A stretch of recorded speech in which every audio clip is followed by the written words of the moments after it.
Summer vacation start हो गए हैं और बहुत सारे जो गार्जियंस हैं उन्होंने हमें फ़ोन करके और कई ने पर्सनली मिल करके हमसे कहा है कि हमने स्कूल में बच्चों के लिए समर वैकेशन के लिए होमवर्क नहीं दिया। के लिए होमवर्क क्यों नहीं दिया? क्योंकि लगातार पढ़ते पढ़ते जो पढ़ने का जो हमारा समय है वो है जुलाई से स्टार्ट होकर के फाइनल एग्ज़ाम हो गए, उसके बाद हमने 15-20 दिन पढ़ाई कर ली। ये हमारा समय है हमारा होमवर्क करने का, पढ़ने का, किताबों में घुसने का, नंबरों के लिए जिद्दोजहद करने का और लगातार मशीन की तरह काम करने का। अब जो समय आया है हमारे पास 1.5 महीना, ये समय हमारे पास अपने आप को रिचार्ज करने का, ताकि हम वापस पूरी एनर्जी के साथ में काम कर पाएँ। तो वैकेशन में हमने जो होमवर्क दिया है वो और स्कूलों से थोड़ा सा डिफरेंट है और सभी जो अभिभावक गण हैं यानी गार्जियंस हैं उनसे मेरा जो अनुरोध है पहला तो कि गर्मी बहुत तेज़ है, तो इस गर्मी के अंदर अपने बच्चों को लू से और तेज़ गर्मी से बचाएं, क्योंकि कहा गया है पहला सुख निरोगी काया।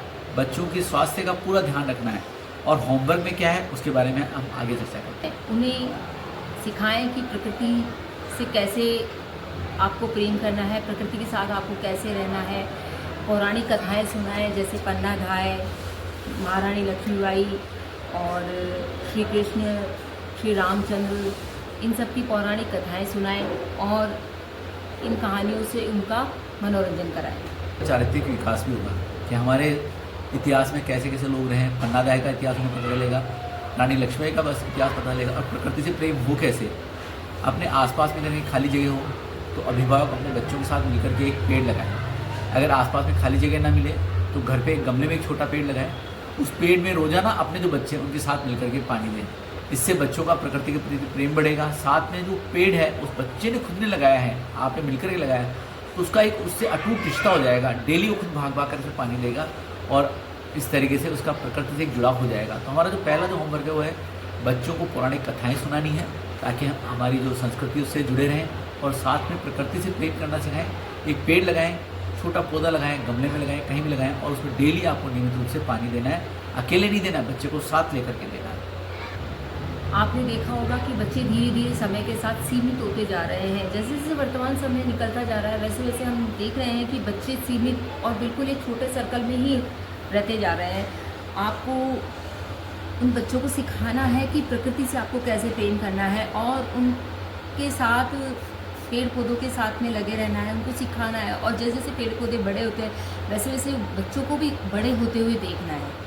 एक सीमित दायरे में सीमित हो जाएंगे। हमने कहा ना मनुष्य सामाजिक प्राणी, लेकिन वो सामाजिकता कहीं खोती चली जा रही है मशीनों के युग में। बच्चे सामाजिक प्राणी कैसे बने, तो उसके लिए सबसे पहले तो क्या करना है, अगर आपका गाँव है तो बच्चों को 10 दिन 15 दिन के लिए गांव अवश्य लेकर के जाएं।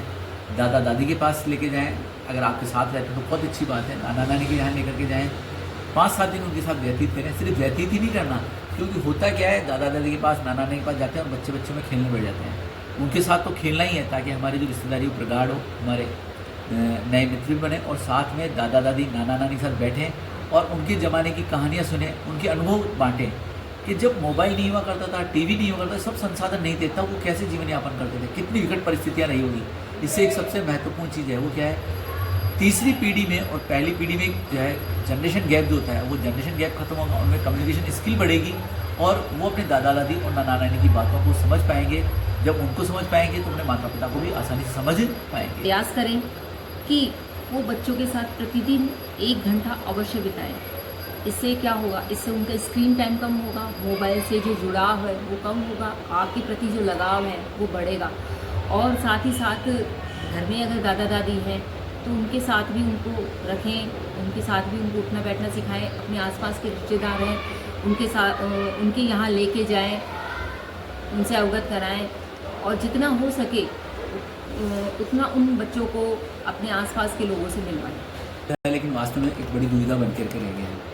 तो जब तक माता पिता मोबाइल का पीछा नहीं छोड़ेंगे बच्चे कैसे छोड़ सकते हैं। तो माता पिता को चाहिए कि डेली कम से कम 1 घंटा जो है बिना मोबाइल के व्यतीत करें, अपने बच्चों के साथ व्यतीत करें। ये नहीं कि बच्चे बैठे और हमारे हाथ में मोबाइल चला रहे हैं। और सप्ताह में 1 दिन मोबाइल का पूर्ण रूप से त्याग कर देना है माता घर के हर सदस्य को, और वो पूरा जो समय है, पूरा क्वालिटी टाइम जो है वो हमारे बच्चों के साथ बिताना है।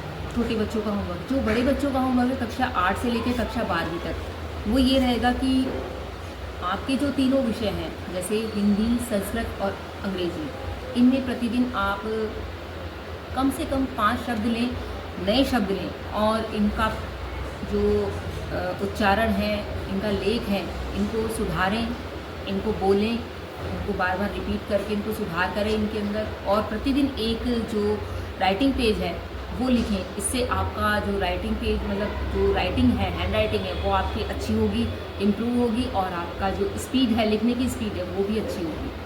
बच्चे 1.5 महीने बाद स्कूल आएंगे तो पूरी एनर्जी के साथ आएंगे। जैसे आप फ़ोन काम में लेते हैं, धीरे धीरे बैटरी डाउन होती चली जाती है, और जब वो लास्ट स्टेज रहती है बैटरी की तो उनको हम वापस चार्ज के लिए लगाते हैं। ऐसे बच्चे हैं जुलाई से पढ़ना स्टार्ट करते हैं, जुलाई, अगस्त, सितंबर, अक्टूबर, नवंबर और मार्च तक लगातार पढ़ने में, होमवर्क में लगे रहते हैं।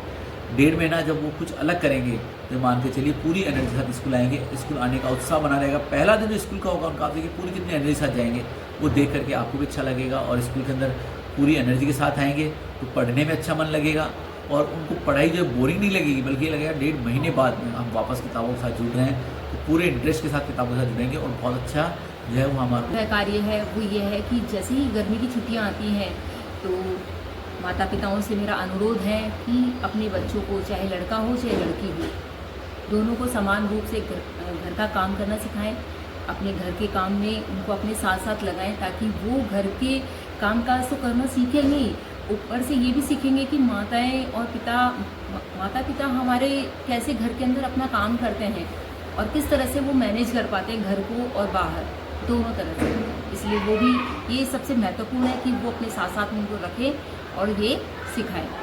या लड़कियों घर में थोड़ा छोटा मोटा साफ़ सफाई का काम करना, चाय बनाना, नींबू पानी बनाना, कभी मेहमान आ जाए तो उन्हें मम्मी पापा को भाग करके नहीं जाना पड़े किचन के अंदर, बच्चे जो है उनके लिए बना करके ला सकें, और इससे एक जो है प्रेम भावना वो बढ़ेगी। और साथ में जिन माता पिता के अपना व्यापार है, दुकान है या किसी प्रकार का बिजनेस है, तो अपने बच्चों को अपने साथ वहाँ पर घंटे आधे घंटे लेके जाएं, व्यापार की बारीकियाँ बताएं।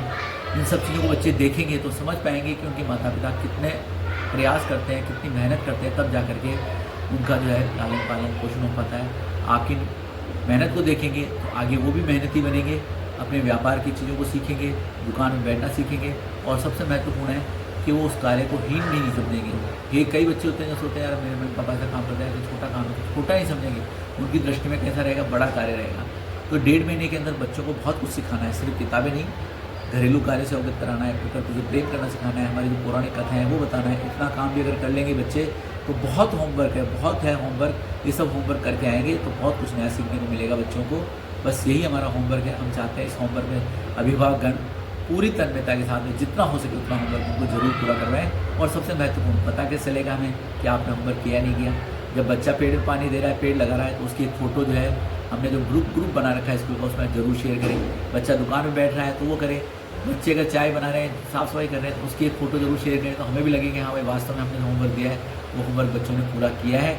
और ग्रुप में एक दूसरे को जब देखेंगे तो बाकी जो और बच्चे हैं वो भी इस कार्य को करेंगे। बस इतना ही कहूँगा, इस पूरी तन्मयता के साथ में और पूरी शिद्दत के साथ में आप पूरा करें। धन्यवाद। जय हिंद।